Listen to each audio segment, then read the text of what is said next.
दैत्यों का पक्ष करता था।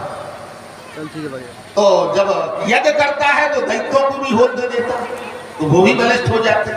देवताओं ने भगवान से कहा प्रभु कुछ करिए। भगवान ने कहा ये दानी है, देखते हैं। भगवान ने अदिति के माध्यम से बामन अवतार लिया, बामन अंगुल के दम के आए। सभी देवताओं ने, किसी ने छत्र दान में दिया, किसी ने चरण पटुकाएं दान में दी, किसी ने मुकुट दिया, किसी ने खड़ांगें दी, किसी ने चमर दिया, किसी ने कुछ दिया, किसी ने कमंडल दिया, किसी ने आसन दी। सभी देवताओं ने विभाजित किया सबसे। बामन भगवान राजा बलि के यज्ञ में पहुंच गए। राजा बलि के यज्ञ में लाइन लगी है दान लेने वालों की। बामन भगवान का नंबर आया। राजा बलि ने कहा मांग लीजिए बटुक। शुक्राचार्य बगल में बैठी थी। शुक्राचार्य ने कहा ये बटुक है, ये साधारण बालक नहीं दिखता है, ये तो लगता है कि विष्णु ही बटुक बन के आ गया। राजा बलि ने कहा रे बटुक ब्राह्मण देवता, तुम बड़े बटुक हो, छोटे बालक हो, मांग लो क्या चाहते हो। शुक्राचार्य ने कहा ए राजा बलि ठहरो ठहरो, क्या है। बोले इस बालक को कुछ मत दे दे। बोले नहीं महाराज ब्राह्मण बालक है, वो छोटा सा है। शुक्राचार्य ने कहा ब्राह्मण का बालक है, कितना ही छोटा हो, लेकिन जो मांगने की कला ब्राह्मण के पास होती है वो किसी के पास नहीं होती, क्योंकि आनुवांशिक गुण होता है। अगर कोई मांगना सीखे तो उसके पास सीखने पर भी वो कला नहीं आएगी। और ब्राह्मण का बालक हो, वो सीखे ना तो उसमें मांगने की कला होती है, इसलिए आनुवांशिक गुण होते हैं। फिर भी नहीं, शुक्राचार्य से कहा गुरुदेव दान देने में हम अग्रगण्य हैं, सबको दान दे रहे हैं, इनको भी देंगे। ठीक है, शुक्राचार्य देखते रहे। जब दृष्टि से देखा बोले ये विष्णु है, इसका सर्वस्व ले जाएगा। राजा बलि ने कहा मांग लीजिए बटुक।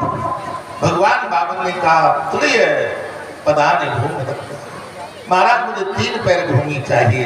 राजा बलि हंसने लगे, आखिर बालक ही हो, तुम मांगना कहाँ जानते हो। नहीं 3 पैर भूमि मुझे पर्याप्त है। राजा बलि ने कहा दी। भगवान बोले ऐसे नहीं मानते हैं, हाथ में गंगा जल लो, हम संकल्प बोलेंगे तब। गंगा जल का भरा गंगा सागर रखा था, और जैसे ही राजा बलि ने गंगा जल डालना चाहा तो उस गंगा जल के क्षेत्र में, उस टोटी के क्षेत्र में शुक्राचार्य बैठे। भगवान समझ गए चेला दे रहा है और गुरुजी परेशान हो रहे। अब बताओ चेला दान में दे तो गुरुजी को काय की परेशानी।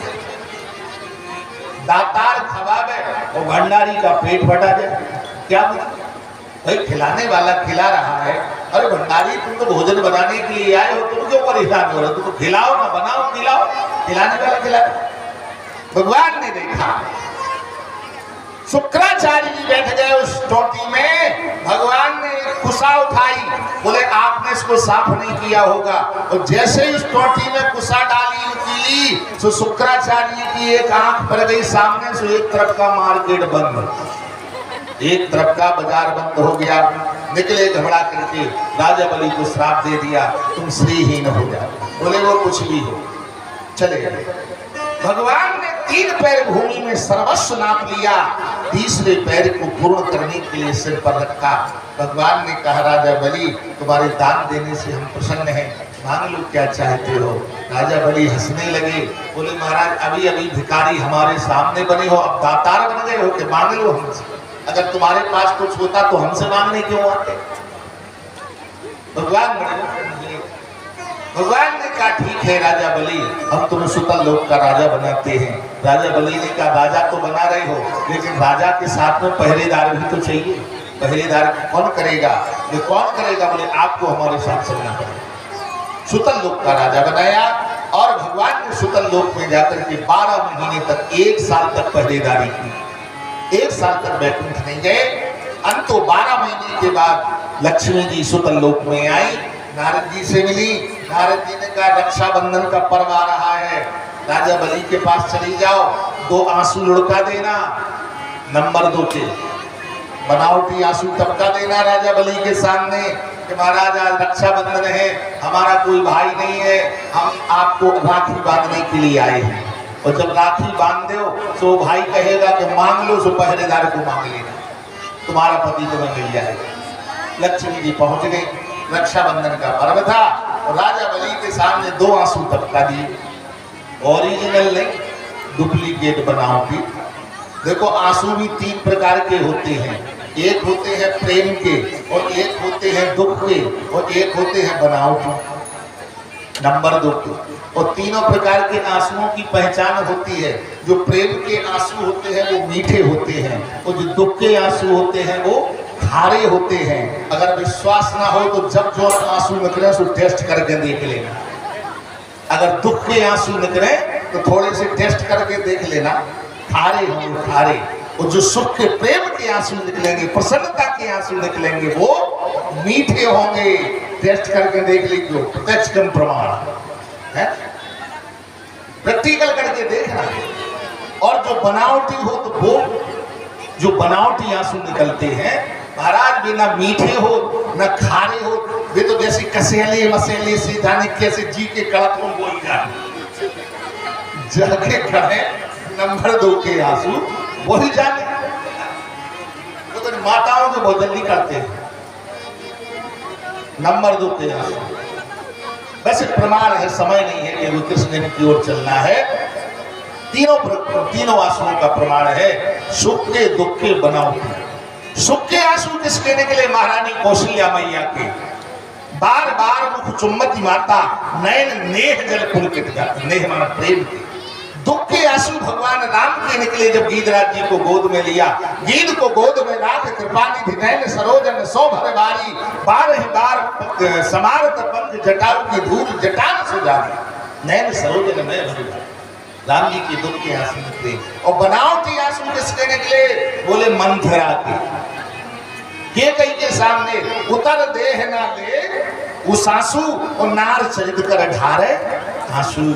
मंथरा के नंबर 2 के आंसू निकले। तो कभी कभी मैयाओं के भी नंबर 2 के आंसू निकलते। हाँ, पूरा मोहल्ला में कोनो ऐसी मोड़ी हो कि दिन भर हेडपंप पे ठाड़ी रख हो दिन भर। तो कई बूढ़ी मैया जाए जब बूढ़ी दिन भर हेडपंप पे ठाड़ी है, और जब बाकी विदा हो जाए सो नंबर 2 के आंसू निकालते। हे भगवान, पुत्र क्या चली गई। तो आंसू मासू कछु नहीं निकल, तो वैसी नाक करती रहती और सपोकती रहती, सोचती रहती। ध्यान देना, नंबर 2 के आंसू निकल जाते। जैसे मंथरा के नंबर 2 के आंसू थे, एक के सामने नार चरित कर ढारे आंसू। तो मैं निवेदन कर रहा था, आज महाराज लक्ष्मी मैया ने राजा बलि के सामने पहुंच करके आंखों से आंसू डाल दिए। भैया, मेरा कोई भैया नहीं है, रक्षाबंधन का पर्व है, मैं आपके हाथ में राखी बांधना चाहती हूँ। राजा बलि ने कहा, बांधो। राखी बांध दी। बोले बहन मांग लो। बोले दोगे? बोले हाँ। बोले ऐसे नहीं मानती, हाथ में गंगा जल ले लो। बोले गंगा जल नहीं लेंगे। बोले क्यों? बोले एक बार ले लो गंगा जल सो सब कुछ चलो। अरे विष्णु ने गंगा जल लेकर के दिलवा करके हाथ में संकल्प में सब कुछ ले लिया है, इसलिए बहन अब गंगा जल नहीं, बिना गंगा जल के संकल्प बोलो तो क्या चाहिए? लक्ष्मी जी ने कहा ऐसे नहीं, आप पहरेदार को बुला लो। अब पहरेदार तो भगवान विष्णु जैसे सामने आए तो भगवान ने कहा, जय हो देवी जी, 12 महीने के बाद भी पीछा नहीं छोड़ा, यहाँ भी आ गई हो। हाँ, क्या है बोलो। अब लक्ष्मी ने कहा, भैया आप देना चाहते हो, ये पहरेदार गवाही है, मुझे कुछ नहीं, इस पहरेदार का हाथ चाहिए, इसका हाथ हमारे हाथ में दे दो। राजा बलि ने भगवान जो विष्णु पहरेदार बने थे, हाथ पकड़ करके दे दिया लक्ष्मी के हाथ में। और जब हाथ दे दिया फिर चरणों में गिर गया। बोले बहन, ये बताओ, तुमने जो मांगा सो हमने दे दिया, इनने जो मांगा सो इन्हें हमने दे दिया, अब अपने असली रूप में आ जाओ दोनों जने। तो असली रूप में आए दोनों लोग। ससंग चक्रम सक्रीड कुंडलम सपीत वस्त्रम सरसोक्षणम सहार वस्थल कौसवम श्रियम नमामि विष्णुं शिरसा चतुर्भुजम। लक्ष्मी नारायण भगवान अपने निज रूप में परिणित हुए हैं। बोले लक्ष्मी नारायण भगवान की जय हो। राजा बलि को दत्त गुरु शुक्राचार्य जी ने श्राप दिया था कि श्रीहीन हो जाओ, लक्ष्मी नहीं रहेगी। 12 महीने तक राजा बलि के पास लक्ष्मी नहीं रही। इसके बाद लक्ष्मी हमेशा शाश्वत सुतल लोक में राजा बलि के खजाने में निवास की है। इस तरह से राजा बलि के चरित्र का वामन भगवान के पावन प्रादुर्भाव का वर्णन महाराज सुखदेव जी ने किया। तदुपरांत त्रेता में महाराज विचार करना आगे वर्णन करते हैं। महाराज परीक्षित जी ने प्रश्न किया सुखदेव जी से, हे शुकाचार्य जी महाराज, कथितो वंश विस्तारो भवता सोम सूर्यो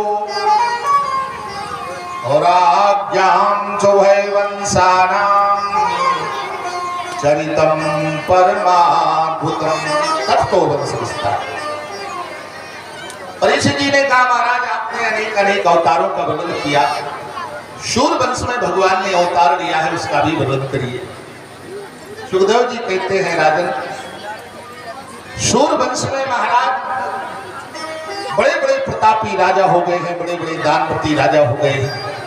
महाराज रघु के अज के दशरथ जी महाराज का चतुर्थ वंश समाप्त होने जा रहा था, कोई संतान नहीं हुई। गुरु जी के चरणों में गए, गुरु जी ने आशीर्वाद दिया और आशीर्वाद के माध्यम से महाराज सिंगी ऋषि ने पुत्रेष्ठ यज्ञ कराया। उस यज्ञ के माध्यम से, खीर के माध्यम से, तीनों रानियों के गर्भ से 4 बेटों ने जन्म दिया। महारानी कौशल्या के माध्यम से आदि पुरुष नारायण भगवान राम के रूप में आते हैं।